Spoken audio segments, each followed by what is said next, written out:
Yeah. I love my HBCU.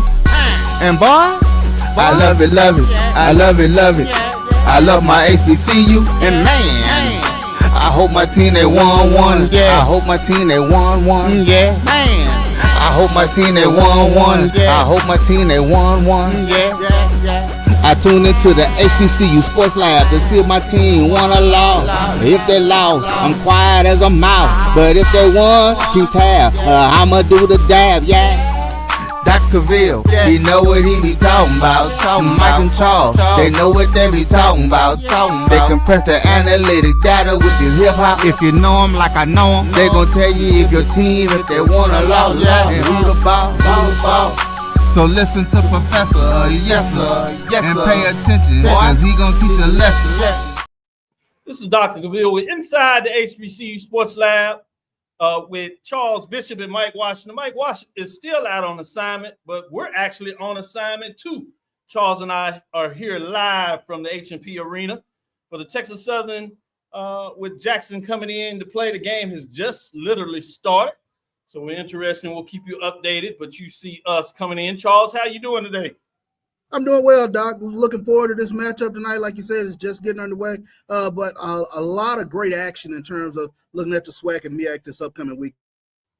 Yeah, with that being said, let's get right into it in terms of what some of that action is. Let's see if we can get a live look-in shot as things go on and just kind of give you a peek eye view of what's taking place on the field. There's the action that's going on. You see no score at this time, but we'll periodically have a look in just to give you an update with two undefeated teams in the SWAC. I would say it's a surprise of two undefeated teams that are playing for first place early in the season. We'll see what that looks like. But let's get into it as we get back to just us talking about it.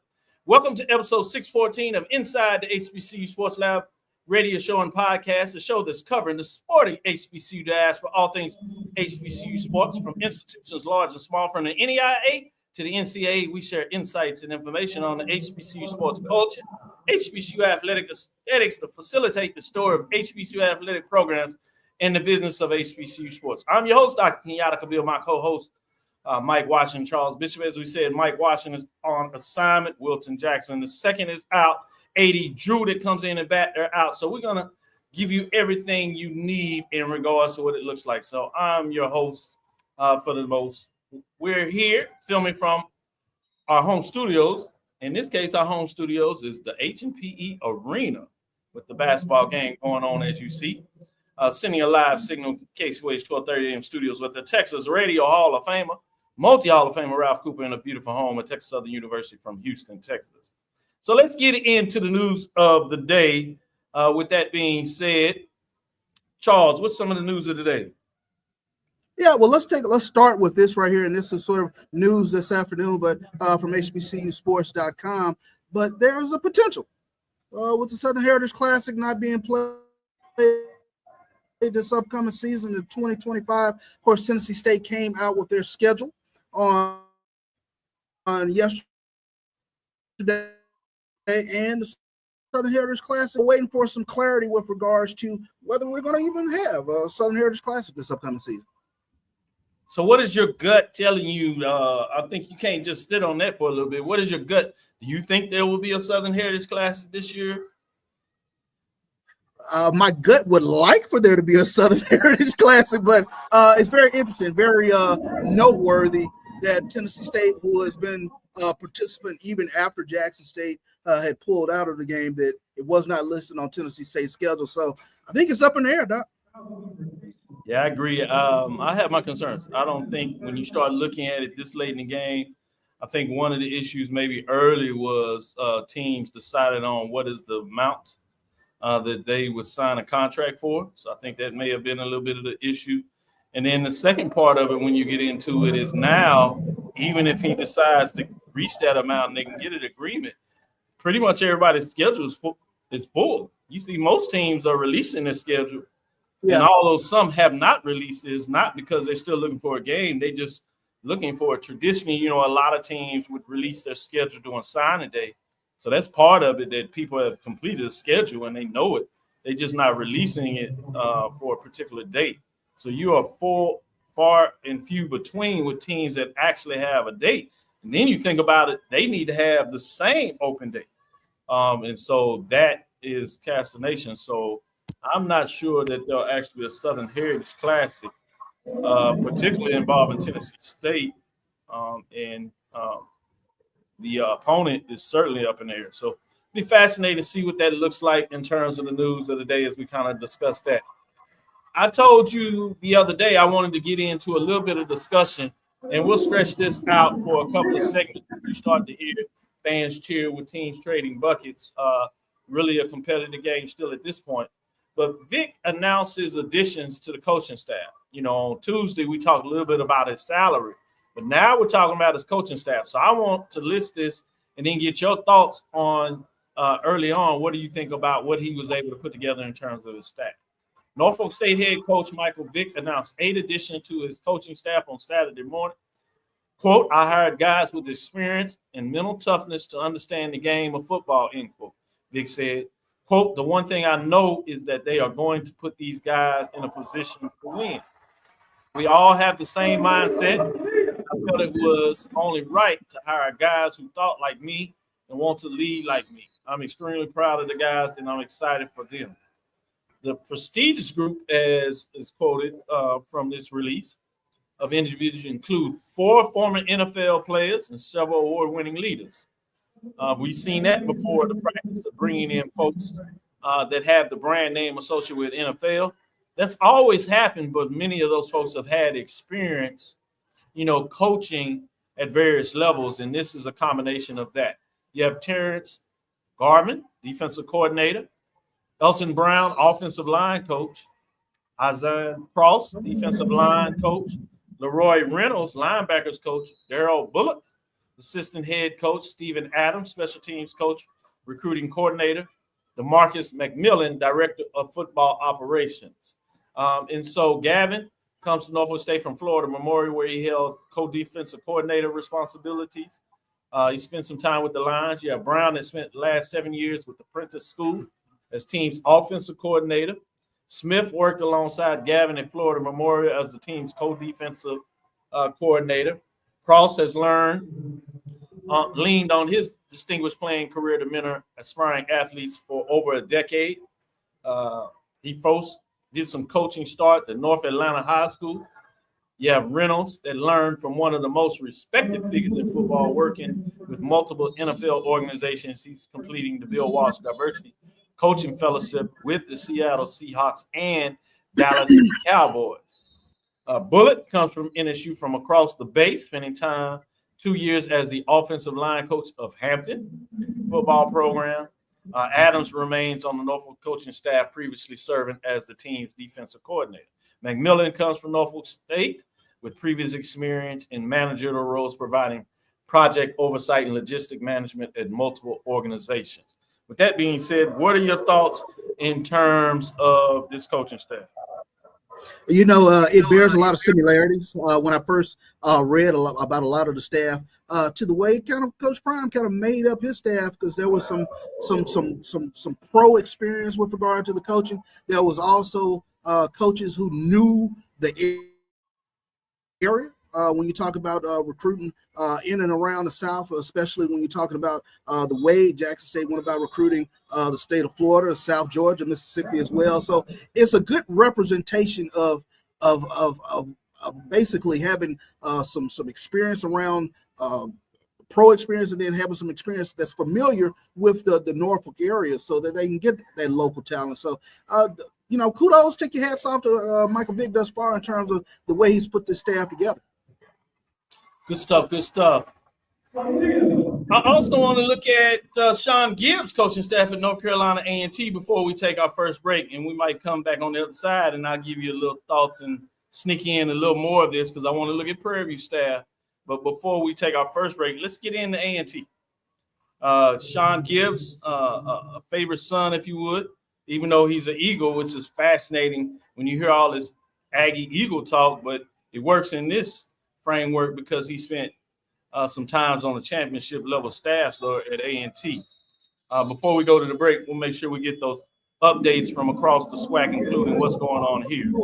North Carolina A&T veteran Sean Gibbs as the head coach. He brought in defensive coordinator Denzel Jones, who was the inaugural Celebration Bowl defensive MVP that has already risen to be the defensive coordinator. Another Aggie Celebration Bowl veteran is Tony McRae, who will serve as the defensive backs coach with Ron Nate's offensive line, Nate Poole, wide receiver, Keith Henry, running backs, Terry Lance, offensive linebackers, Stephen Barnett, tight end, and Alex Purvance, assistant linebackers coach, who will return in Greensboro as well.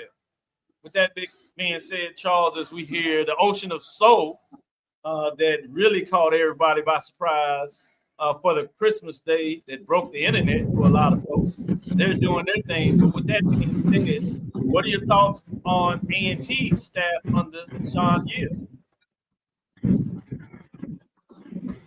I think, as you mentioned, as you read off the experience of a lot of that staff over there on A&T, I think A&T fans can rest assured they'll be happy that Sean Gibbs is putting together another great staff, much like he had at Fort Valley. So I'm excited for where A&T's, their direction that they're going, and we're going to see what A&T this upcoming season.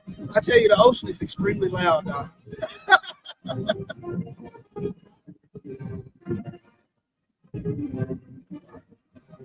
Good stuff. Let's take our first break. Before we do that, you want to give some updates as the band starts to quiet down as they're coming back on the court after the timeout. It's 4 minutes. Got some quick updates from here. Here at the HBCU Arena, Texas Southern's jumped out on Jackson State 13-8, 4:17 left to go here. First quarter of play. Another one that has started. So those are some quick scores coming in early. FAMU on top of Mississippi Valley, 44-23. That game is in the second quarter, Doc. So those are your early scores. Good straight update. Let's take our first break. We'll come back on the other side and talk a little bit more about some of these coaches. We'll go to down on the hill, as they say in this part, talk about the Prairie View coaching hires that we've hired so far and get your thoughts on those, Coach. I'll give you a little cheat code. I saw a lot of championship appearances, a championship won by a lot of coaches, and I thought that was intriguing. We'll be right back after this first break. Looking for the ultimate cultural experience of 2025? The Zora Outdoor Festival of the Arts is where you need to be. From January 31st to February 2nd, Eatonville, Florida will come alive with incredible live performances from the Levert Experience and the Bar Cave. Immerse yourself in interactive art. Shop from over 80 vendors. Take a journey through history with a new virtual tour app. And enjoy family-friendly STEM activities. Plus, don't miss the unforgettable R&B tribute to the legends, honoring talents such as Whitney Houston, Marvin Gaye, and Luther Vandross. This is more than a festival. It's a celebration of Eatonville's rich cultural heritage. Visit zorafestival.org for tickets.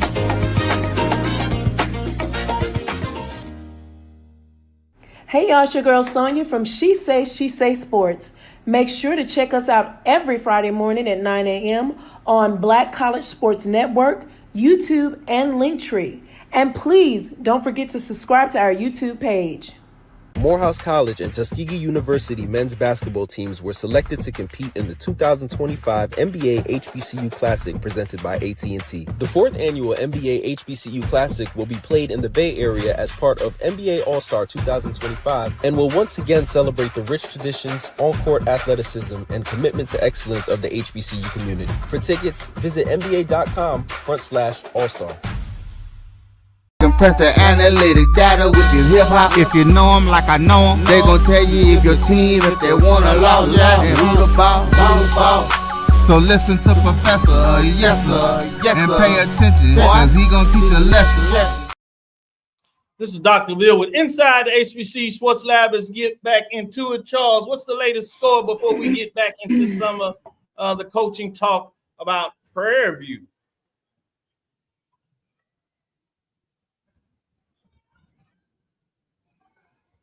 as we got it here, TSU is still up with 149 left in this first period, first quarter.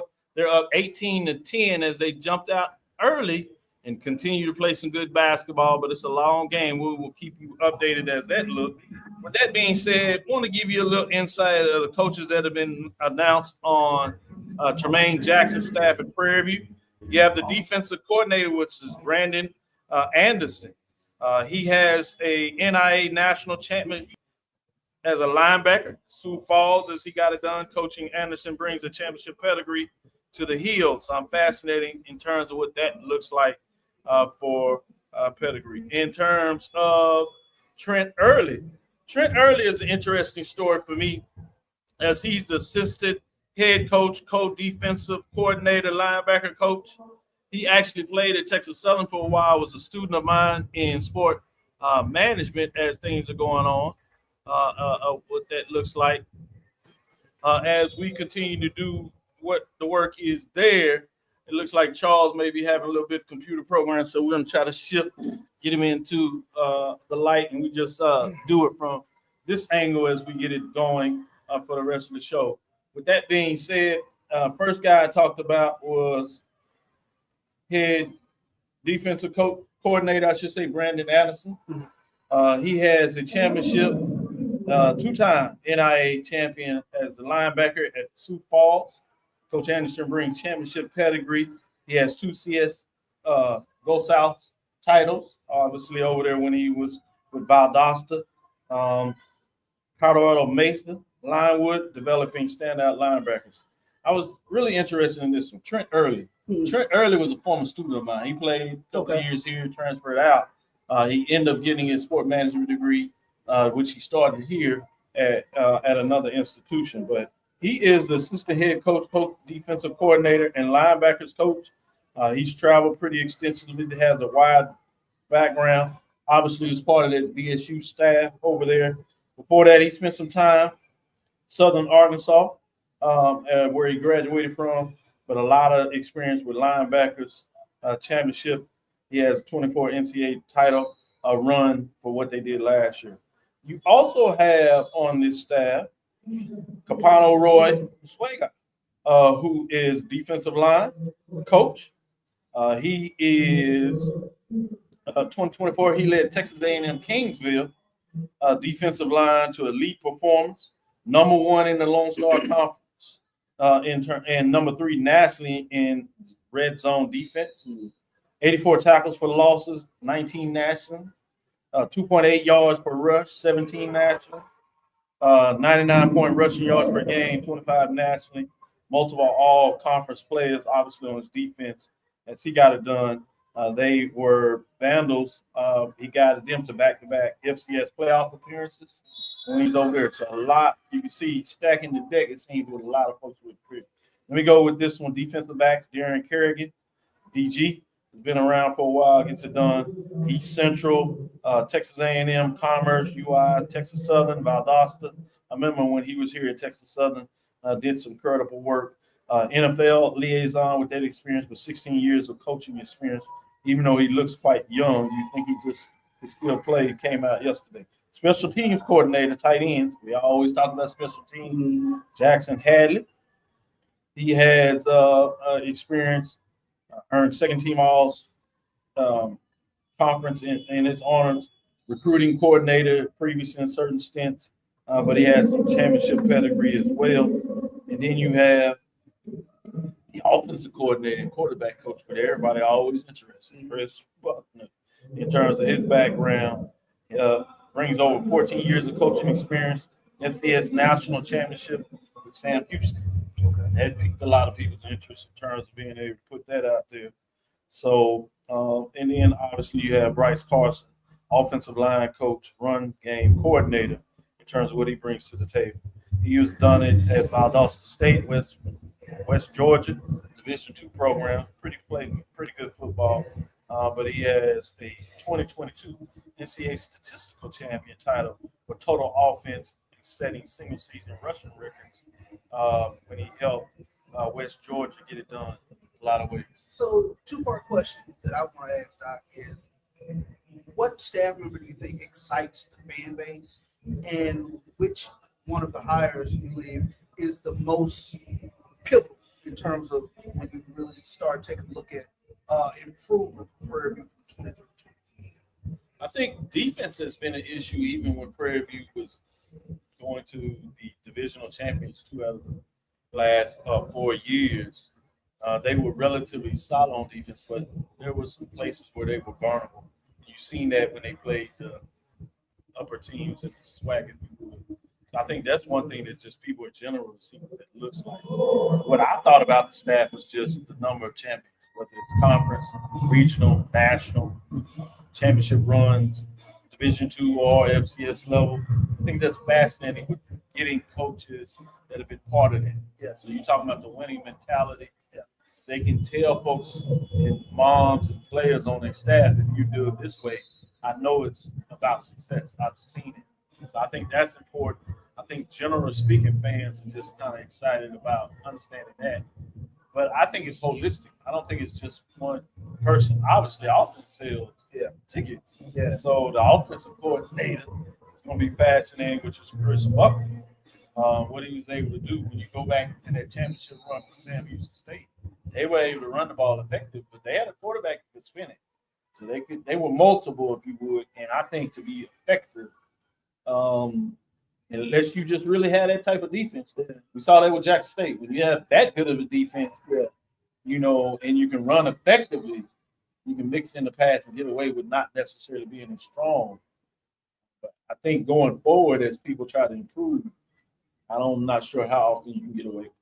So I'm always fascinated with this part, like from a fan base perspective. Is there a position, obviously, take a look at a position like quarterback. Like when you see that recruit comes in, when that recruit comes in, how pivotal that is. And we always talk about it, you know, 70% of it, 80% of it is having a quarterback that can, you know, keep ahead when all about them are losing theirs. So it's always curious to see, you know, how these new staff members go about their recruiting process and who they start bringing in that can really kind of turn some heads. Oh, good stuff. I agree. That is a lot of it as we get into it. And then we'll get a little more spring ball. Yeah. And then, as you know about this game, you can have the greatest coaches that are very competent in what they're doing. That doesn't mean necessarily the previous. Very true. Right. But if they can't find a way to get the players, whether it's due to them not being able to be as effective, you just, you know, in a tough recruiting period of time where folks are choosing other stuff or teaching more financial deals, you might have some guys that are close, but you can't land them. And then you have the issue that most people kind of ignore. Certain schools have, you know, different regards in terms of who they're going to admit into the institution. And not to say that one institution is actually academically that much more elite, but we do know there are different standards based on state laws and rules, high school, those kind of things. The players are able to get through the process. So can you, at the end of the day, can you recruit enough talented players where what you do coaching-wise can be effective? Which is something that I'm not sure that we all put together.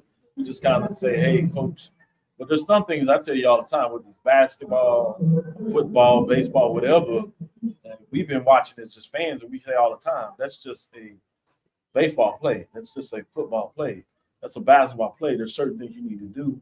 And at some point, I can be a coach and tell you as many times in practice. Hell, I can tell you on the sideline when you get in there. Don't do that. But if that's not your mindset, if you're not just a guy that thinks the game, or you clutch up in moments, there's nothing a coach can do. A coach can only put you in the right place. He can't make the tackle for you. Right. So he can tell you, hey, this play is coming out of here. I need you to have containment. But if you just have a guy that is aggressive, he sits in there and you do that. Happens all the time. And then it might be a time where the coach says, hey, you need to come join me. Yeah. But he's out there starting for a reason. That doesn't necessarily mean his backup is that's talented. He may be a little more disciplined with help. But then that lacks a lot of times in the talent in terms of what he can do. So that limits the coaching in terms of what they can do. And that's the game within the game where if you're not careful, you just get into this fan mode where you're just seeing things and you're like, why the coach ain't doing it? I don't know about that. So those are things that I always think about in that process of what it looks like. So I'm kind of fascinating in terms of what goes on in terms of that. And then the other thing that's fascinating, since you're on this level, we'll get back into basketball in the third segment and fourth quarter. We'll take a deeper dive. SIAC and CIAA in terms of some members updates and take a look at a couple of national teams at the NI level. We'll do the girls in the third segment, and then the boys NI in the last second of men. But the other part is I've been saying this since the conference expanded. Sometimes it's a conference. It's a scheduling issue. What schedule favors somebody? Yeah. And sometimes you can look at it early and you think it's a favorable schedule. Yeah. Or what if a team is a little better, or if you play a team with somebody that's hurt. So sometimes it's also just, is it your time to win? Right. You can say that after the point with Jackson State. A lot of things, to their credit, they played well. They got better. Teams they needed to play a certain time. They got a crucial win over FAMU. If we look back at it, having FAMU at home. Yeah. At home. Yeah. And that was anybody getting late. But having them at home to be able to make some of those key plays late were crucial for them to go on the final run. Yeah. And it played out where they could have lost that game, theoretically, and FAMU still did what they did. Then maybe they still playing for the championship because they had the overall defense record. Right. But who's to say that maybe now FAMU has a little more confidence? They played them. Right. But they lose those two. Yeah. They might just lose one. How much did the season turn on that loss? When we say, well, a game or two gets you a loss. There it is. We'll never know. And as history will say it, at the end of the day, all people do is read the record. Right. Forever in a day, all that nuance don't matter. The fact that they're champion. But as we go into it, those things become important. So what are your thoughts when you start plugging all those things with schedule, coaching? Where is your early indicator of what we should be looking for going into spring ball? Well, I think right now, what turns heads is, transfer portal and the guys that are starting to filter in. I think that those are the early things that kind of turns heads. But, if you're a Prairie fan, if you're an Alabama A&M fan, I think that there's a palpable excitement in terms of the expectations that have been laid out. Same thing when you're talking about Norfolk State. Same thing when you're talking about Delaware State. There's an expectation or an excitement that accompanies these new hires. And, it's almost like a lot of fans, you see that now. They can't wait to fast forward into the fall to see what happens. So media days are going to be fun for us this upcoming season. Yeah, that'll be fascinating when you look at that. Based on that, as we get into our next break, let's go ahead and give some updates, some scores, what's going on. TSU has stretched out their lead a little bit. Yeah. 29-20, 6-11 to play. I know you hadn't had just your eyes on the game. You get the peek here and there. Yeah. But anything stand out to you at this point in terms of what TSU is getting done? The fact that they we talked about this on a Thursday night. We're starting to see fans filter in, and you probably can't see it on camera too well, but fans are filtering in really well here for this TSU home game, coming in 3-0. Especially on the home side, which is the back side. Yeah, the proverbial visitor side, if there's such a thing in arenas today, because it's really all one. But no nerves. They're playing excellent ball, up 29-20 thus far. So it was nip and tuck thus far, but I believe, if I'm not mistaken, TSU went on about an 8-0 run that really got them this early lead. Good stuff. Any other scores that you want to talk about? Yeah, let's take a look around the SWAC. Prairie View on top of Alcorn 20-8 thus far. This score, third quarter, Jazz getting back on the way. FAMU on top of Mississippi Valley 45-23. And then UAPB and Bethune-Cookman. Let's see, can we get a score on it real quick? As UAPB is up on Bethune-Cookman 28-25. That score is in second quarter. Man, good games, good games.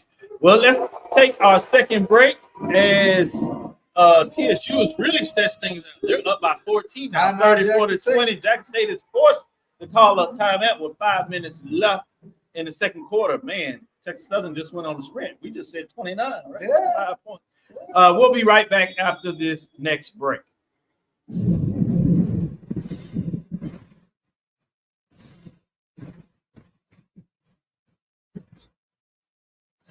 This is Brian Fulford. A.D. Drew and I are co-hosts of the BCSN Sports Wrap. We talk about all things related to HBCU athletics. From the games, teams, coaches, and fan interest stories, we cover it all. You can find our shows on Facebook at BCSN Sports Wrap, YouTube at MyJBN Online, and everywhere you listen to podcasts like Anchor, Spotify, Google, and Apple Podcasts. You can also find the show on the Jericho Broadcast Network's app.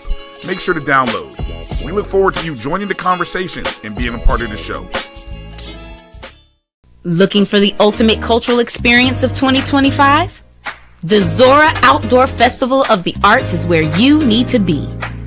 From January 31st to February 2nd, Eatonville, Florida will come alive with incredible live performances from the Levert Experience and the Bar Cave. Immerse yourself in interactive art. Shop from over 80 vendors. Take a journey through history with a new virtual tour app. And enjoy family-friendly STEM activities. Plus, don't miss the unforgettable R&B tribute to the legends, honoring talents such as Whitney Houston, Marvin Gaye, and Luther Vandross. This is more than a festival. It's a celebration of Eatonville's rich cultural heritage. Visit zorafestival.org for tickets.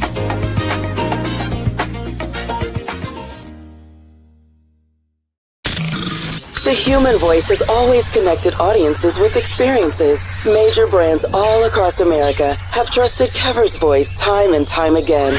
Conversational, powerhouse, intelligent, and sincere. That's the voice you need for your creative marketing process. KeaversVoice.com. Kever's Voice, Kever's Voice, KeversVoice.com. Always on, all the time. Hey y'all, it's your girl Sonia from She Say Sports. Make sure to check us out every Friday morning at 9 a.m. on Black College Sports Network, YouTube, and Linktree. And please don't forget to subscribe to our YouTube page. Compress the analytic data with your hip hop. If you know them like I know them, they gon' tell you if your team, if they want a law, and who the ball. So listen to Professor, yes sir, and pay attention, cause he gon' teach a lesson. This is Dr. Bill with Inside the HBCU Sports Lab, as you're getting a little bit of a nice look in at the game there. As you see, they're in action. You still have Jackson State up by 14. Texas Southern Tigers up by 14, 36-22, with 3:43 left in the second quarter before we enter into the half. With that being said, I want to talk a little bit about the CIAA. Let's get in some of the key matchups over here in terms of CIAA. We'll start in the Southern Division because it's just struggling. Yeah. I don't know how to say it. I mean, you got teams that are just hovering at 500, basically, a little bit over it with their overall record, and they're doing the same thing in conference play. So nobody's pulling apart. And the problem with it, they just have not really started divisional games. You have your intra-divisional games where you can see the Northern Division is dominating the Southern Division. We'll talk about a little bit about the Northern Division shortly. But you got Fayetteville State. They're overall at 8-6. They've won the last game, 4-2 in the conference race, but right behind them, they're Claflin over there out of South Carolina. They sit at 7-6 overall, but 3-3. They're just 500. I'm gonna go with the next two because they're in the same loss column, equal at 3 as Claflin, which is Shaw and Livingston. Both of them sit at 2-3 in the conference play, but they have a losing record, 5-9, 4-10 overall. They hadn't been playing ball late because they've lost the last two of those teams. So they are right there in terms of overall conference when you look at the division. Mm-hmm. So that division play for the Southern Division is going to be interesting. Because you might get some teams to separate, but then you might not. Well, they had parity early and then the Southern Division. That's not good parity, but parity thus far. And it's a little bit surprising in terms of what you've seen from Fayetteville Broncos over the years. Mm-hmm. So to be interesting, with injuries coming into play, or is this more of a rebuilding time for the Broncos? Mm-hmm. So we'll get to see as this little bit comes on play. They all want to know in terms of division races. They defeated Johnson C. Smith the other day, but that's what's going on over there in terms of key matchup.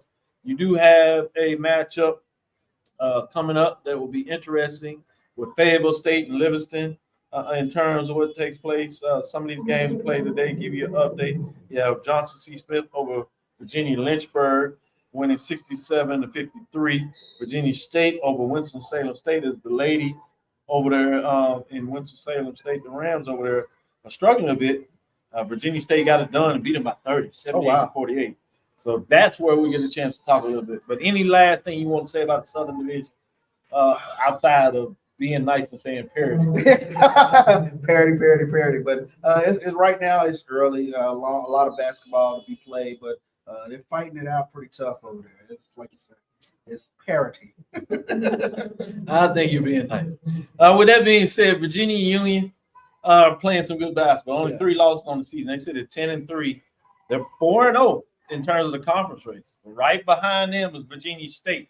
That rivalry, boy, we've seen it go down in football where they ended the season, where Virginia State got it done, made sure they got into the championship game, claimed the regular season championship, but then set up the rematch where Virginia Union wins.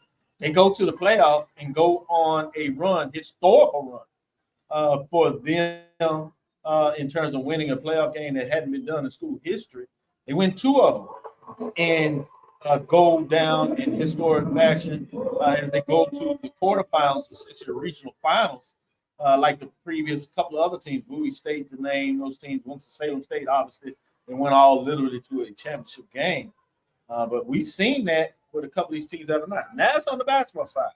More stuff going on. But I have to sneak in Bowie State. 11-7, 5-1. We'll talk about Bowie State a little bit on the men's side, maybe more. Even though they're struggling there, they got a big win. Yeah. A couple of big wins on the season. Didn't see that coming. It's interesting how they played quite well against Division I talent, HBCUs, but struggling conference. They in women's basketball sit at 11-7, 5-1.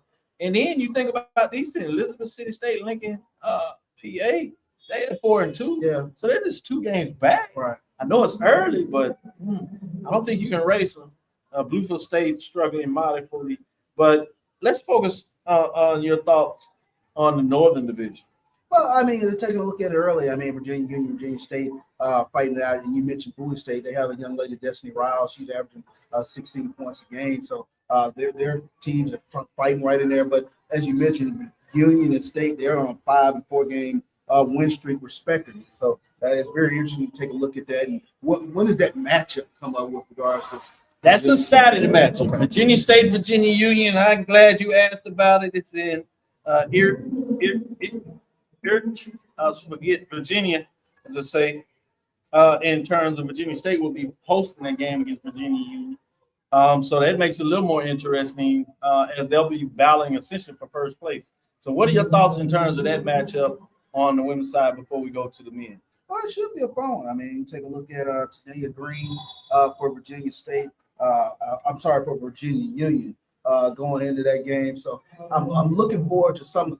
Sometimes you're trying to figure out who are the players where it makes it a good matchup. So you start paying attention to the statistics in terms of who's in the top 5 and scored in CIAA. And she's just outside the top 5, sitting at 6, averaging about 15 points per game. So it's good to see when the stars start coming out early here in this basketball season. Other thing I want to be fascinated with a little bit is on the men's side. As I pull that up a little bit and get an update and see what that looks like as we talked about women's basketball. Fascinating in a lot of ways about the CIAA in terms of men. And one of the things we can talk about before we get into the action is Bowie State Bulldogs on the men's side had a big win over Howard.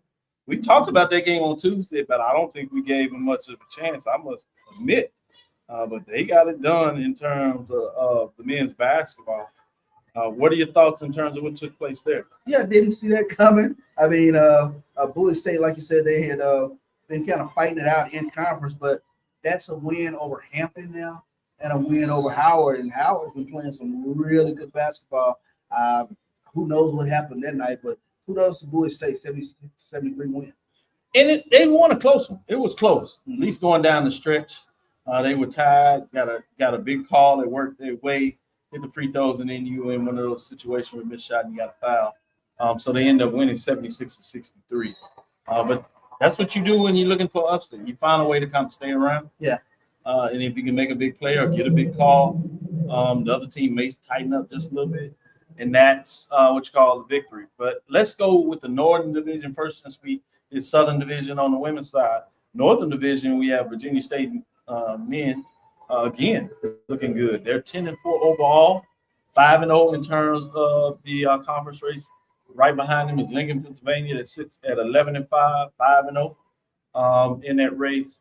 And then it drops off a little bit with Bluefield State that is just sitting at 3-2. But credit to Bluefield, they are 10-5 overall. Yeah, 10-5 overall. Yeah. And so Virginia State, Lincoln, Pennsylvania. What are your thoughts in terms of them starting off hot at 10-4 as they are finding a way to get things done early in this match? I mean, a 7-game win streak, that speaks volumes for both Virginia State and Lincoln, Pennsylvania. So you start talking about matchups when they start seeing each other. I'm looking forward to when we get into some of these matchups with each other with Virginia State and Lincoln, Pennsylvania. So it should be fun. Yeah, a lot of those matchups going on today.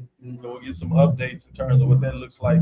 You have Claflin at Livingstone, Winston-Salem State at Virginia State. You have Fayetteville State at Shaw. Games to be played today. And then you have Saturday's matchup with Johnson C. Smith out of conference matchup with Lee McRae's College, Claflin and Winston-Salem State. You do have that Virginia Union Virginia State matchup. Virginia Union is struggling a little bit, 7-8 on the season, 1-2 in conference play, but it's a rivalry game, so you imagine it's still going to be big.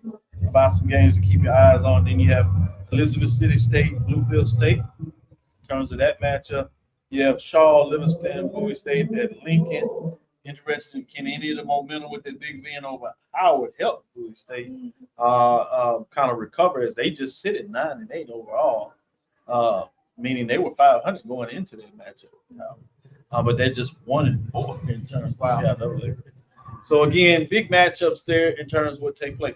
Before we take our third and final break, we're at halftime here.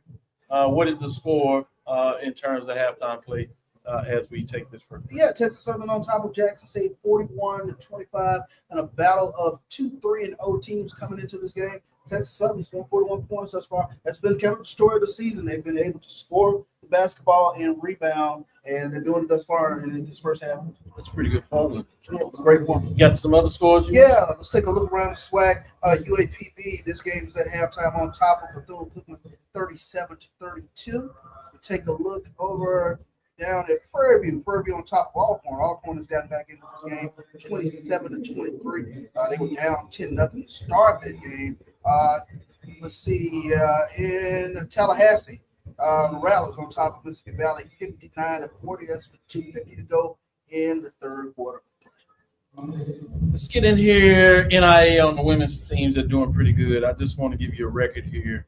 Don't want to give them some love. They women's basketball, Langston women, 14-1 overall, 10-1. They're rolling in conference play as their next game is tonight. They have Wayland that's playing some pretty good basketball, so we'll be interested to see what that matchup brings to the table in terms of them going on in terms of that. They played Wayland on the 14th in terms of those matchups, so interesting. It's saying that they lost. That was back in November in terms of what that looks like. So we'll look at those matchups and continue to do it. The other one is always interesting when you look at Florida Memorial, as they were trying to see if they could do some good basketball. So give you an update in terms of what they're doing. Women-wise, fascinating on that side of things in terms of their basketball record. In those matchups, Florida Memorial, can they continue to get it done with their records overall? As I looked that up, give you an update. 13-2, 6-1 in conference play. I told you it's another team to keep your eyes on. So just always want to give a little love in terms of NIA programs, of what they're doing on the women's side. We'll talk about the men's side because Langston men, the team that everybody quietly has their eyes on what that looks like. So fascinating in terms of those programs as they go on to that. The last thing I did want to talk about in terms of just the early season so far for basketball. What are your general thoughts in terms of basketball play? this obviously has been the exciting deal when you take a look at Jackson State's women's program. Expectations. I don't think a lot of fans thought that they'd start the season off 3-0. Same thing with regards to Texas Southern women's basketball. I mean, I think just both of these teams coming into conference play 3-0 has been a bit of a surprise. Flip side of that, on the men's side of the ball, same thing. Jackson State has been a bit of a surprise early in the season. We talked about getting some of those wins home, protecting home court. I think that's been huge. Texas Southern doing that thus far in this early in this game. A bit of news about NIA program reclassifying. I'm gonna be interested to see how they go, but I'm gonna hold it tight and wait till appropriate time to put out. I'm fascinated what that looks like in terms of those matchups. With that being said, let's take our last break. We'll come back on the other side, talk a little bit about the SIAC, women's first and men's, give some updates before we close, look at a couple of strong NIA men's programs. With that, we'll be right back after this last. This is the Dean of the College of HBCU Sports, Kenyatta Cavil of Dr. Cavill's Inside the HBCU Sports Lab with Mike Washington and Charles Bishop. Come mix it up in the lab where the course lecture is in session every Tuesday from 6 o'clock p.m. Central Standard Time on Facebook Live, YouTube Spreaker, or the BCSN app, as we discuss all things about the HBCU sports culture, including exploring the week that was in the sporting HBCU diaspora, as well as the upcoming week of HBCU sports. With me, the Dean, the College of HBCU Sports, on Dr. Cavill's Inside the HBCU Sports Lab with Mike Washington and Charles Bishop. Course lecture dismissed.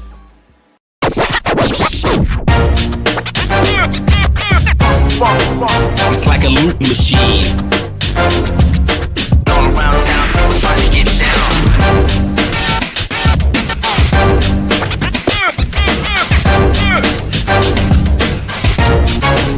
It's like a loop machine.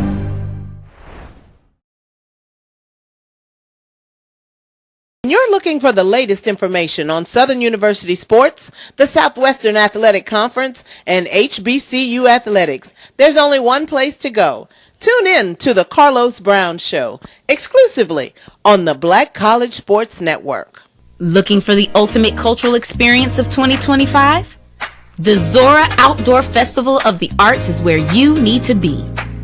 From January 31st to February 2nd, Eatonville, Florida will come alive with incredible live performances from the Levert Experience and the Bar Cave. Immerse yourself in interactive art. Shop from over 80 vendors. Take a journey through history with a new virtual tour app.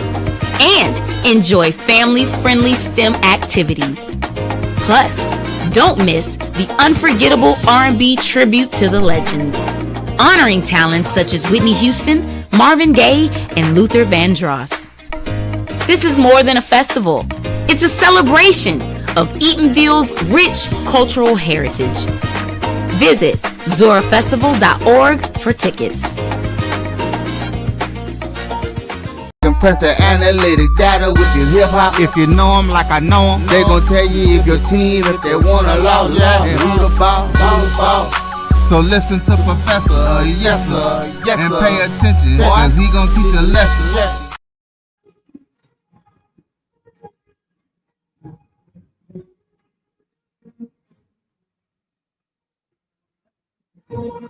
This is Dr. Bill inside the HBCU Sports Lab, letting you hear a little bit about the Ocean of Soul as they continue to do their thing. We're back at it. Let's get into a little bit of the SIAC and see what is changing around the world on the SIAC side. With that being said, when you look at it, looking at the East Division, where it goes down, Clark Atlanta. It's hard to say the Clark Atlanta name. A lot of sports. Yeah, we are. Now, I tried to What's that about? I tried to tell y'all that was sleeping time. I remember when everybody told me, they don't play no, they don't win over. All of a sudden, they learned a little bit of winning, didn't they? Yeah. And a solid AD and a president that really cares. That starts. Right? Yeah. It starts there. And I knew that because Dr. French was at Miles and they won. He moved over there. You didn't think he was gonna try to do the same thing with him? Now the thing is, he had a couple of tough hires. I think they were good on paper. They could work out. You didn't even see anything. But back to the women's basketball. Clark Atlanta's 8-2 overall.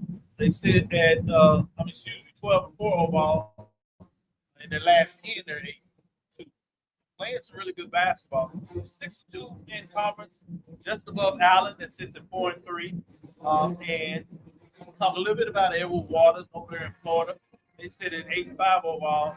But those other teams are kind of playing up and down basketball. Yeah. Allen is 5-5 in their last 10. Edward Waters 6-4 in their last 10. Sitting at 8-5 overall and 5-4. What are your thoughts in the East division of the SIC for women with Clark early on leading the way? I think you touched on it. I mean, teams are just up and down thus far in conference play. Who is the team that can relatively stay consistent? They might get a chance. If you talk about get a 2, 3, 4 game win streak, you can run away with the conference if everybody's going to give that. Yeah, I would say Clark Atlanta says that we've been a little bit of we sitting 8-2 in our last season. Everybody else is at 500. That's not us. Yeah. We're doing our part. Yeah. And the question is, to your point though, can they stretch it out? They lost those 2 games there, which kind of puts them in the park. But if you look at what they're doing overall, it's fast. Let's shift to the West Division, where you have Miles. Miles sits at 8-2 in their last 10 games, but they're 10-3 overall, really good record. 7-2 in conference play, but right behind them is Lane. They can't get comfortable along with Central State. They both sit at 6-3 in terms of conference play. Lane has had a solid season thus far as they're 10-5 overall, but Central State is 7-7. And so they've been at 500 level at 5-5, same as Lane. It's kind of hit a rocky spot as they won a little bit early, but they're just 6-4 in their last 10. So you see 2 teams kind of separate themselves at least in this last 10 game stretch. Yeah. But let's focus on that West with Miles, Lane, Central State. What are your thoughts in terms of what they're doing thus far? I mean, like you said, Miles being the more consistent team, 8-2 of the last 10 games, and I think it's very interesting early on in the season. But the 2 teams are kind of separating themselves a little bit. Like you said, they can't get too comfortable because Lane is right there behind Miles, and then you take a look at where Allen is, just a game off behind. Let's get into it, start switching over to the men, but I want to look at one thing before we go to the men when we talk about Clark Atlanta. Some of the key matchups going down the stretch. They're on the road this Saturday and Sunday. They're at Savannah State and at Edward Waters, so that's going to be fascinating. It's going to be a tough, tricky road trip. Anytime you go on the road, fascinating. You told you Edward Waters was right there in the mix in terms of division. So that's to be a key matchup to watch on Monday, Dr. Martin Luther King's holiday. So fascinating what that looks like going down the stretch. They do not face Lane down the stretch, so it'll be interesting to see what that means when it plays out. So I wanted to give you a little bit about that. Let's switch over here to the men. We're going to stay in the East because Clark Atlanta. I like a lot of things about Clark Atlanta. I keep telling folks, and y'all gonna one day listen to me.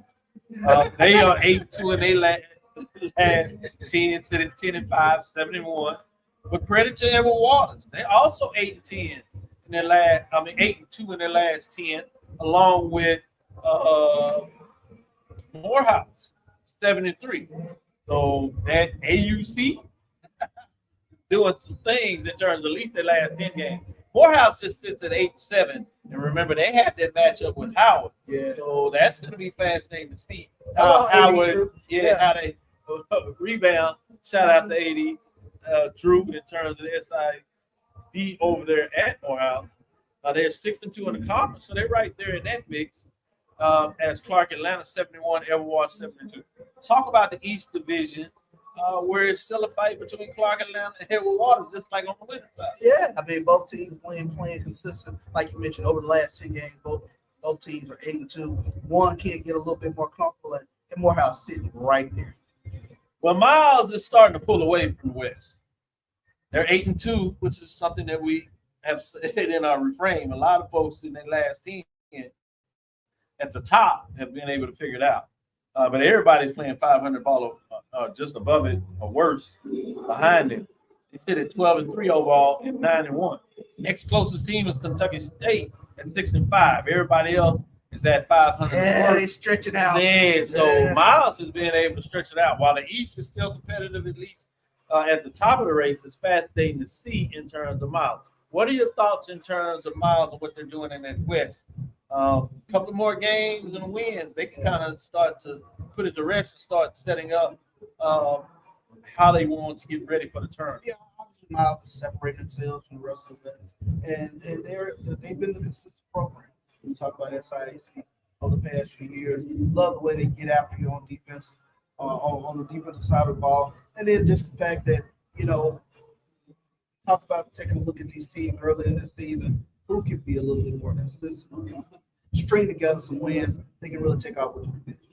Yeah, when you talk about that, Miles had a big win as they went on the road a couple of days ago as they defeat Kentucky State 64-51. They get it done against your state 82-81. Close game there, but they get the victory. Credit to them. They don't play Kentucky State again if Kentucky State can stay in the race. That's the last game of the season. Kentucky State 226 in terms of that matchup. It's in Fairfield, Alabama, so you're asking a lot. But that gives you an idea of where that game is. You have the matchup where they go outside of Division II and play an in-state rival of the NIA with Oakwood, and that's back in February, the 4th to be exact. So those are some games that I'm kind of interested in terms of what that looks like.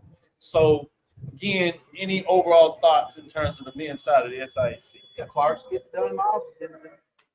With that being said, let me give you an update in terms of Langston. Langston sits at 13-2, 9-2 in terms of what that looks like. So they continue to play some good basketball. They've won 8 straight games, so they righted that ship when we talk about some early conference losses. They just have now started to win, so it'll be fascinating to see can they continue to get it done in terms of Langston get ready. What many think should be a long NIA tournament run, not only in terms of what they're going to do with basketball. Any thoughts in terms of what Langston is getting done on that side? They continue to just play solid basketball, like you said, winning basketball. That's huge with regards to Langston. Yeah, I'm fascinating in terms of what that looks like when you talk about those teams getting a lot of wins going on there.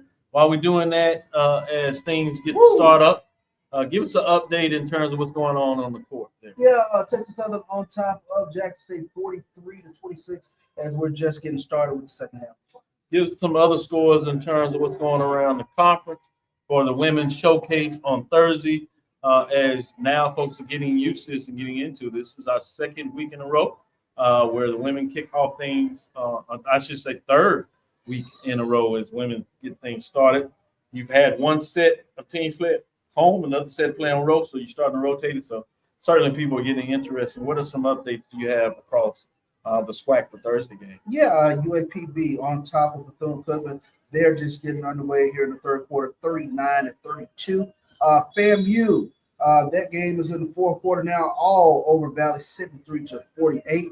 And you scored halftime. All corners got back into this game. 27-27 is the score from Prairie. Good stuff there. Florida Memorial.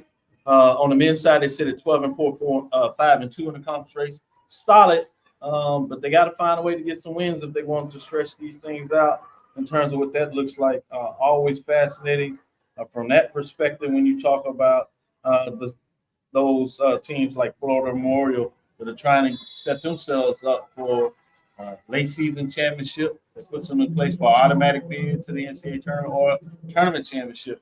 Or can they have a good enough overall record to get an at-large bid? So I'm fascinated what that looks like. I didn't say I want to do this. I want to give a shout out to Xavier women out of the Red River Athletic Conference. They're 17-0. Oh, wow. How do you forget that? Yeah. They haven't lost a game, and they're playing, obviously, some tremendous basketball.